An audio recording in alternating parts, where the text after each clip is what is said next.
Hi everyone, it's Darlene. Welcome back for another video. In today's video, I'm making 50 note cards in bulk. I'm primarily using these cards for lunch notes for my daughter, but they could be used for gift tags, party favor tags. They can even be used for place cards, all sorts of things. I forgot to show you at the beginning that I'm using this Simon Says Stamp Lunchbox Notes die set to create all of these notes.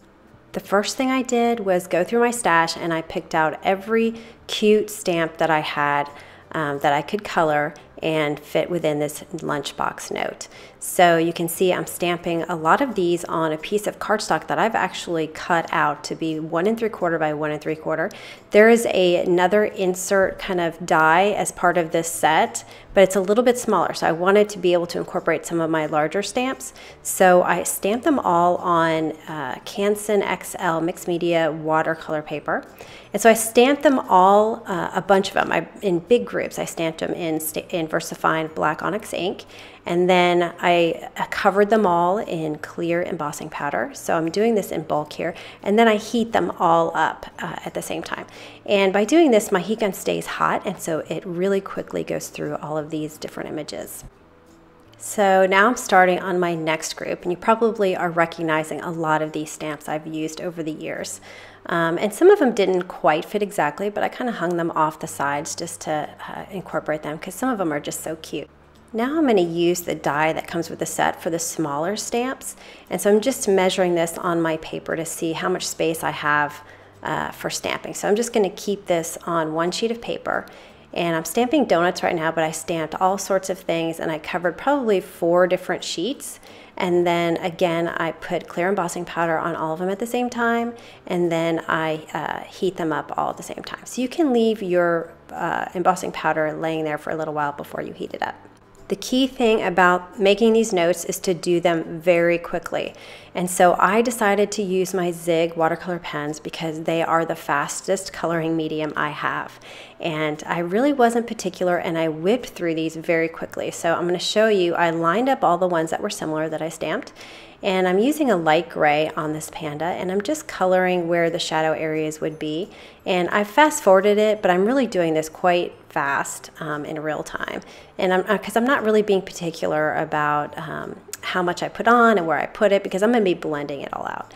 So then I went back, and you can again leave this for a little bit while you do some of the other ones. And I'm taking an aqua painter and I'm just blending the color so that it doesn't look like a bunch of lines that I've drawn. And I'm doing it quickly, and I'm just kind of spreading the color out, and I'm not really being trying to be perfectionist about it because I've got so many to do, and honestly the kids don't really pay that much attention to the coloring. I just want to get an idea of color. For the grass, I wanted to add a little color to this guy, so I just took a green one and I just flicked it upward to create a little bit of grass at the bottom. And I did that on all 4 of these, and then they were done. So really, really quickly, you can see how cute they are. I'm not going to go through coloring every single one of these 50 notes in the video. I'm just going to go over some of them. So here's my ice cream cone, and I used 2 different colors on this one. And I just colored around it, and then I used my aqua painter and just blended it out. And I have a tissue off to the side that I'm using to kind of wipe off some of the color when I get too much color. But I'm trying to make this really simple. So for the cone, I just colored a little bit on the left with one of the brown markers, and then I blended it out with my aqua painter. And then I finished up the detail straight with a watercolor pen. Of course, you don't have to use the Zig markers. I just like how it gave sort of a light color so you could still focus on the image rather than markers that were colored directly onto the cardstock. You could also use distress markers here. You could put a little bit of ink on your craft mat and pull it up with an aqua painter and just put a bunch of them down on your craft mat at the same time so you can pull whatever color you want. For the black one, it's really, really dark. So just for this one, I put some on the craft mat and I picked it up with an aqua painter. As far as color selection goes, I was just really pulling out the colors that I thought would look good at the moment. And by the end of my coloring session, I had all my pens all over the table. All right, so for his sign, I actually was a little disappointed with this color. I thought it was a little bit too bright after I was all done, but oh well. So I just finished it up, and then I went back in and added some more grass the same way I did on the other ones. And I wasn't really caring too much that I was using the same colors to do sort of similar things because there are just so many of them. If I liked the way it looked, I just kept reusing it. So anyway, the donuts were my absolute favorite. So what I did was I colored just the outside and just the inside. Then I went back in with an aqua painter. I like the second one better, so that's why I'm showing you this one. So what I did was I'm blending the outside line, but notice I'm not going all the way inside the donut, trying to cover all the white. And I'm removing color from my brush because I do want to leave a little bit of white right there in the center. And I stopped, so you need to stop before you think you're done. And then it's perfect because that little reflection makes it look like it's really icing. So let's do this one more time. I'm going to color just on the edge of that outside line and being careful not to come too far into the center so that I'll have some white left over once I finish the middle. And then I'll move to the middle once I'm done with the outside. I notice that some of these colors don't blend as well as others. I'm not sure why that is. Maybe it has something to do with the pigment.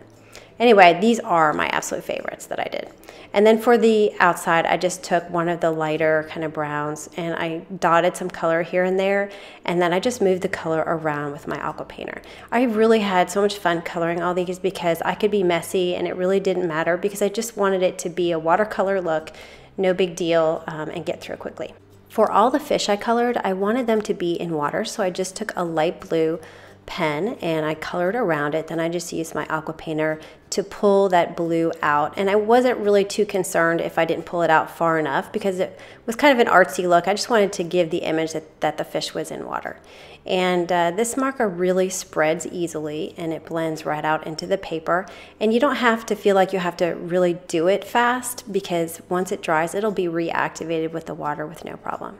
Some of my images were objects that I wanted to sort of ground like on a table.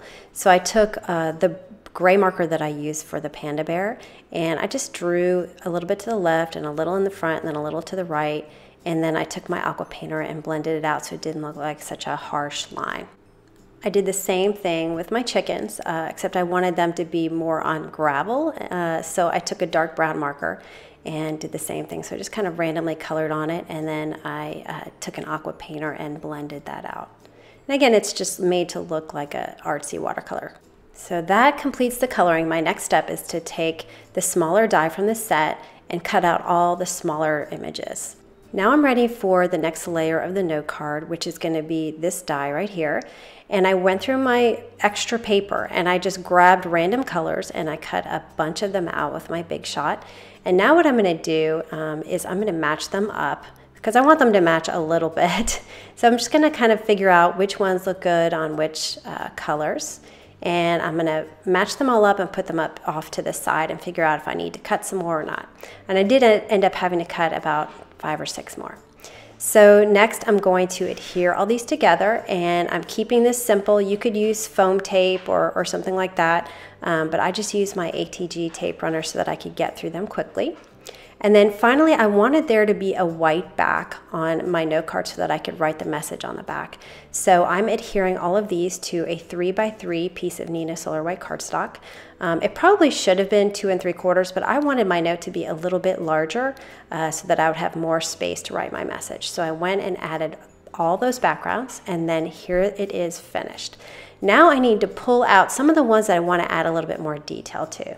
So for example, all of my ice cream cones, I pulled them out, and my cupcakes, and I used a Wink of Stella pen to add a little bit of shimmer to those. There's a sentiment that comes with the Hedgehog Let's Roll set that says Hedge Hugs and Kisses. So I stamped that at the top of each of those so that I would still have room for my message. Hey Chick came with the Whole Herd set with the chicken. You're Perfect, this is from Paper Smooches, and I'll have links to all these so you can see which stamp sets I used. And then I also have the Smooches with the MOO for the cow on the top there, so I stamped those. And then the ones that are holding the signs, there are a lot of different ones you can use from the set. So I just pulled some of my favorites. The I love you, of course. I put that on a few of them. I put the You're Awesome sentiment on a few of those. And then I also added a You're Cute. Now I'm also making a happy birthday to show that you can also do tags with this, and I'm going to make that tag in a little bit. I've got the 2 cows from the Whole Herd My Favorite Things, and I'm going to stamp one of the sentiments that comes there. It's more of a birthday, let's party till the cows come home.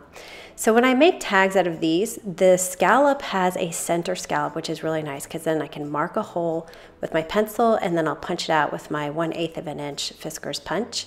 And then I'll just thread it with some linen thread, and I'm going to tie a knot in it, but I'm going to make it really loose because what I like to do is untie the knot, put it on the present, like on the bag handle or something like that, and retie it. So now I have party tags if I want to do that. And again, you can put these on treat bags, all sorts of things. All right, so here they are, all 50 tags. I don't know how I managed to make exactly 50, but that's it.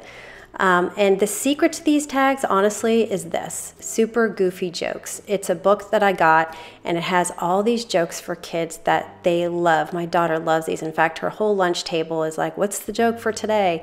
They're really fun. Here's her favorite. How can you tell if a clock is hungry? It goes back 4 seconds. Anyway, they're really cute, and there's so many of them. I put a little check mark when I've used it, and there's even an index in the back for different types of things. So I might look up fish for my fish notes and things like that. Well, I am way ahead of the game for next year, so I'm excited about that. I don't even have to think about that this summer. Anyway, so I hope you enjoyed that, and I will see you next time. Thanks for watching.